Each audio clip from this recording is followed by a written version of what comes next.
I'm just heading off on a power walk, and I had to add something, and I got the sun going in all the wrong directions. Sorry, but um, I had to. Something was brought to my attention from. How can I do this when I'm not blind? Okay, when I from the weekly reading, when I was, sorry, I don't know how to do this.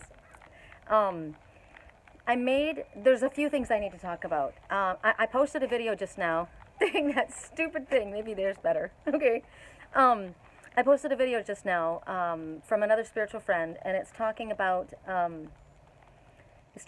energy that we're going to be going through in the next few days. We're probably in it right now, and we have the full moon in Scorpio coming, and our energy is going to be all over the place. There's a lot of being brought up, as we know, of about past life and childhood traumas and things that were done to us in the past. People that were bullies. Bullies keeps coming up, doesn't it? Bullies. People who are very aggressive. Their energy that's been very overbearing, and we have not stood up for ourselves. We have not. Spoken up. Maybe their energy was so overpowering that we just kind of slunk back into the corner and didn't do anything about it. And this energy is like now coming up to where we're going to stand up and we're going to take our mask off and we're going to speak. And what she's saying, and I want you guys to watch it because I'm just doing a quick synopsis of what she's saying. It's amazing because it goes along with so much that I've been getting and that I've been talking about. And you know how we kept saying someone needs to speak up, someone needs to speak up. It may come out in a rush. It may come out in anger. It may come out in a temper tantrum. It may come out in sadness, crying, whatever it is. And don't judge yourself for this, but it's got to come out, and that needs to be looked at. The stone that she's speaking about, it's called. Okay, it's called Roc Crite, and I wanted to show it to you. It's on my soulmate pendant, and it's this one right here. It's clear quartz, there's amethyst, and it's this stone. So can you see that clearly? I don't know if you can. Maybe I'll do it like this. So it's this one right here, Roc Crite. It's very, very powerful to work with. It helps with sexual abuse, child abuse. It helps with deep nurturing for the inner child, for ones who didn't have that type of a childhood. Very, very important crystal for working with. I also have another, I'm doing multitasking right now because I had a friend bring something to my attention. This is why I'm talking to you guys right now too. I just want to make sure that I get his okay. Okay, he just said I could use the story. Okay, so remember we were talking about, oh wait, there's a couple things. I have to add, the weekly reading I spoke about my friend Pat, who made a comment about knowing the difference between an imperfect friend and a deadly enemy. Okay? Now, what he brought up to me, and it's very, very important, I've been getting, there's been a lot of manipulation, there's been a lot of lying, there's been a lot of confusion, and somebody who was seen by another as a deadly enemy was just simply an imperfect friend, and yet some other has assumed an imperfect friend as a deadly enemy. Did I say it the same way? I can't remember. But it's the opposite. Both things are going on. But what I didn't mention and what he wanted to bring up was alcoholism. Remember when I was out, I don't know which video it was, I was speaking about how we needed to look at our child history. We kept saying the tree. Last night in my dream I was spinning around this tree. So it's talking about the family tree, family history. And we were supposed to look back and see what part of our lives was being affected now by our childhood, by our family history. And I was talking about my stepfather and my birth father and my twin soul and everybody's connected. I was looking at the man who raised me, my stepfather. But if you look back at my birth father, at my heritage, and so we're doing this, you're doing this for yourself. The history between in my childhood was my biological father was an alcoholic. My biological grandfather was an alcoholic. My brother's an alcoholic. My uncle's an alcoholic. All the way back on my father's side, all the male members except for one cousin and my son, and now my grandson, are alcoholics. None of the women were affected, but all the men. So alcoholism was the common thread in the family. And so you draw to you, of course, people who are dealing with that because you're trying to heal it. Now, what he brought up to me was he wanted to ask me what I meant by what my friend Pat said when I said, you know, the deadly enemy. And I gave him the few things. I said one person has been viewed by others as a deadly enemy when it was merely just an imperfect person. And another person was actually misled and saw an imperfect person as a deadly enemy. But the other one is some people, here we have 3 doves. 2 went off. Okay, that one's going with it too. Okay, so 2 started to separate me and the other one came got them back. Oh, I've got so many other things talking to me at one time. What I didn't mention, and now, you know, talking about that, I kept spinning around the tree, the family tree, and what is the common denominator in all of these problems? It's alcoholism. And alcoholism is a drug, so you can be used for alcoholism or drug abuse as well. You may look at alcohol or drugs as a friend, an imperfect friend, but it is a deadly enemy. It is a deadly enemy. Don't be misled. I talked about Robert Downey Jr. Somebody made a really horrible, I did a post and I took it down because I just felt it was too intense. Maybe I shouldn't have. You know, when I speak, I speak. But somebody put up a post of Robert Downey Jr. in handcuffs and then in a suit. And he says, sometimes you gotta, what did he say? Sometimes you gotta do this to get to that. And I thought, wow, that's a really shitty way of putting that, you know? It made me sad because you look at a person who was so incredibly talented and had so many gifts, and he almost lost everything. He almost lost his life. He did lose his marriage. So much sadness because of the drugs and alcohol, and not to mention the things that happened to him when he was in prison. He won't even talk about them. It's brutal what he had to go through.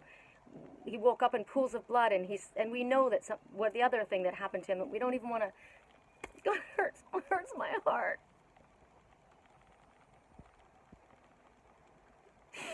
It hurts my heart because I know that was done to someone I love,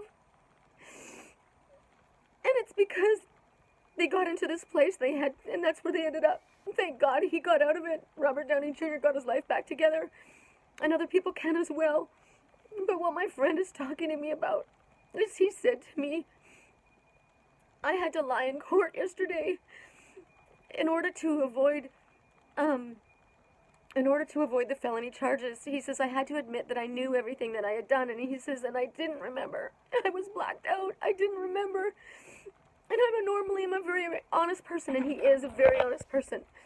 And he said I had to admit to the things that I don't even remember doing, but I had to do it to drop the charges, to get the charges dropped.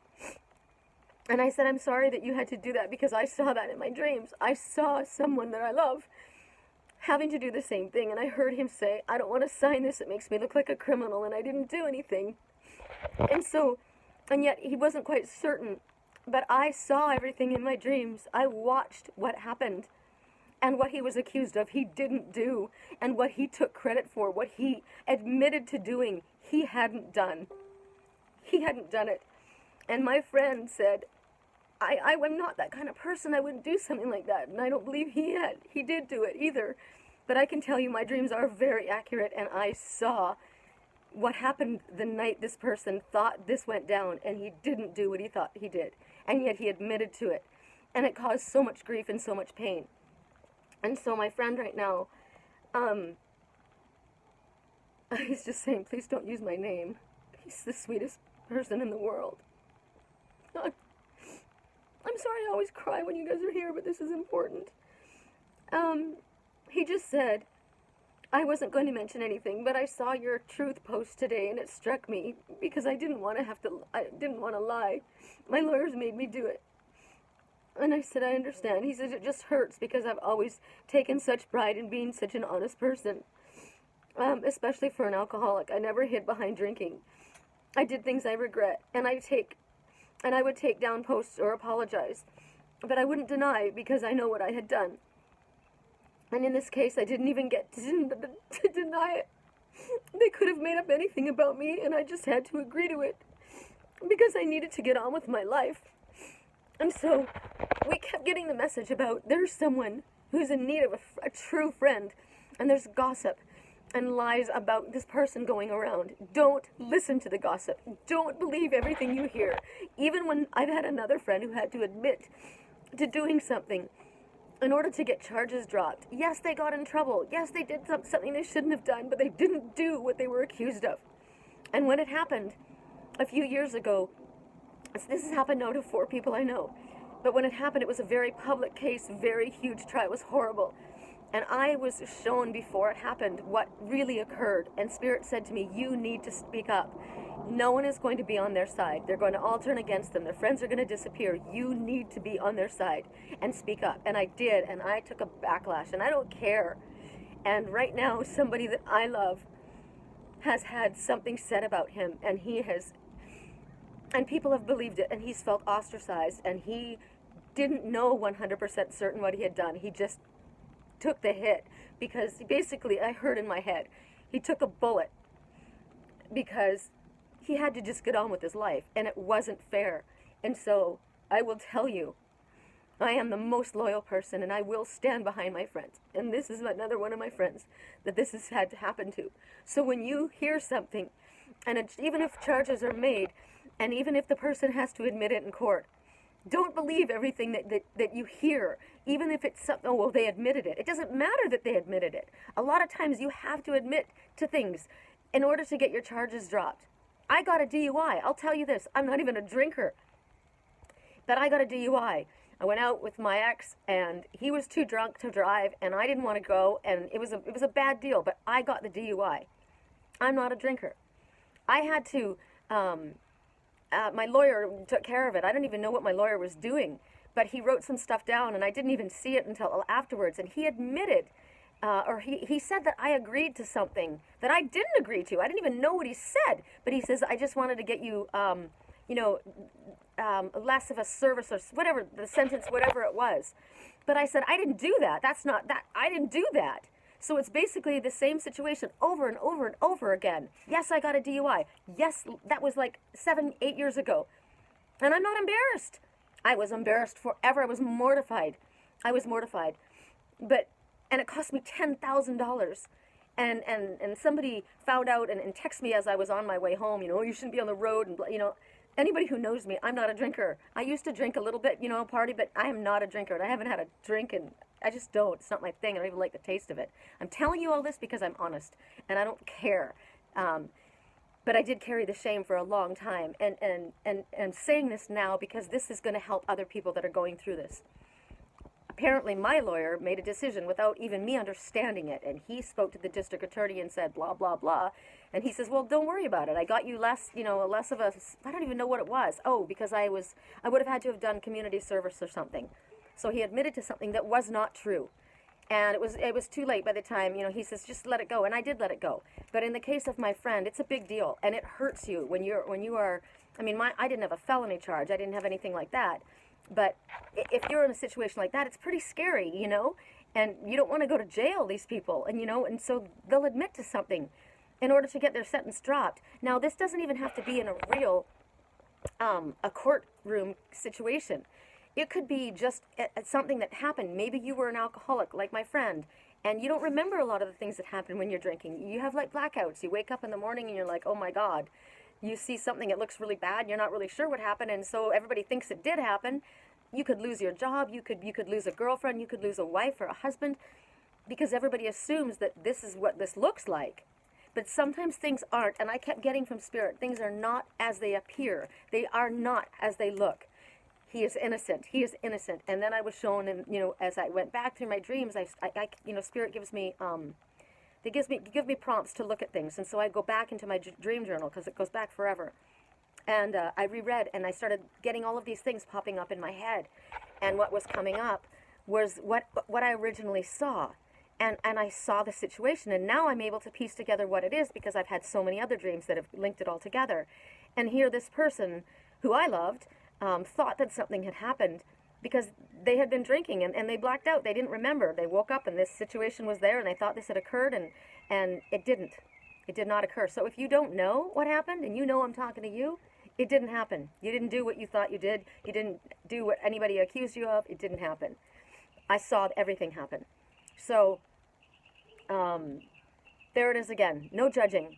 No judging, no assumptions, and even if somebody admits to something, how dare you judge them? You have no idea the truth of a situation. You don't know what somebody has had to say. You don't know pressure that's been put on from maybe a family member or a lawyer or anybody. Whatever the situation is, you have no idea. You weren't there. So don't judge. No gossip. Just zip your lip. There's been far too much manipulating and lying and deception, and there are people that have been taking situations that they knew the truth and they manipulated it in order to keep people apart, in order to keep people down and under their thumb. That's the energy that the reading that I'm talking about that I want you to listen to. And come on, what are you? Mockingbird. Mockingbird is speaking about who's in your backyard, who is the deception, who is the liar, who is the one that's manipulating, who is copying, who is taking things and twisting things. Pay attention. Pay attention. Remember the snake in your backyard. Don't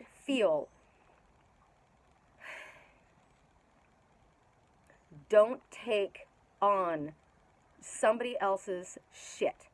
It's not yours to carry. It's not yours to carry. And if you have been made to take a hit for somebody else, speak your truth. Don't go into a temper tantrum. Don't fly off the handle and get aggressive. Speak your truth. If it's caused a distance between you and somebody else and you're afraid that they won't believe you because it looks really bad, remember I made that post? If you had to tell somebody the most important thing in the world but you knew that they wouldn't believe you, what would you do? You try. Tell them. Go to them and speak your truth. This is the time to speak the truth. All right? I think I want to make sure and see if he had anything else he wanted me to say. God, it just breaks my heart. And for him to, and I love that he brought this up. I love that he brought this up to me so that I could address this, because I wasn't going to go off about this. I was just literally going to tell you to watch the other video, which I really do want you to watch, and pay attention to the Roc Crite. I need to go for a walk to let this get off of me. Oh, I was going to tell you, I've been doing long distance Reiki, and I did a reading on one of my clients, and in the reading I did an impromptu Reiki, like a little, just a little session with her. And she wrote me this morning, and she's like, wow, I had a total release. I had all this stuff happen. Would you do a full session?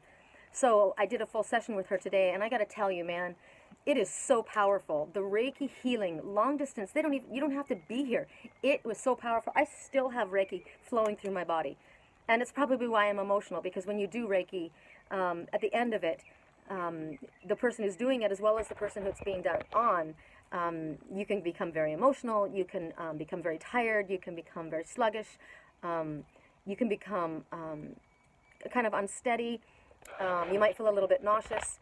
You'll definitely have a lot of releasing, urination, but you can also release like this. I'm releasing emotion. This is emotion that's coming up. That's why I'm crying. She wrote to me right after I finished, and she said it's already happening. You can also have the opposite reaction, where you have a weight lifted and you feel like energized, and that's how I felt right away. I was very energized, and I was up, and I was full of, ready to raring to go, and I thought, right on, this is great for me. Well, now I'm having the release, and it's all coming out. So I'm having it release on camera while you guys are watching. But I got to tell you, it is powerful, and it's really good to get this all out, because, we're about to have the full moon where we're releasing everything. So if you want any help with the Reiki long distance healing, this is a good time to get it done. Any readings that you would need help with, or life coaching, or dream analysis, my dreams are just blowing up right now and giving me just the most incredible accuracy. It's amazing. Pay attention to your dreams right now. They're huge. What was the other? Pay attention to your animal totems, big time. And remember, we've got like less than a 2-week period now. There's something that's going to be coming. A connection, a reconnection, and I feel like there's a lot of fear that's been holding back, and a fear of judgment because of what might be assumed. Don't hold back. Don't allow your fear to hold you back, and recognize that when we come forward and speak our truth, Spirit's on our back. You can't handle how other people are. You can't control how someone else is going to react. But I got to tell you, you got something to say to me, I will hear you, because you come and you speak the truth. That's the most important thing. Okay, so my website is www.theangelswhisper.com. My email is, He's right above my head. He's right there. I can't turn this around. He just took off. The mockingbird, and he stopped talking. Okay, so, my email, sherrycolumbus@yahoo.com. SherryColumbus. Get outside and go for a walk. Try and release this energy. I'm going to go for my power walk. I got to see how this video looks. I don't know. I hope I can still post it. Lord. All right, talk to you later. Peace, love, and light.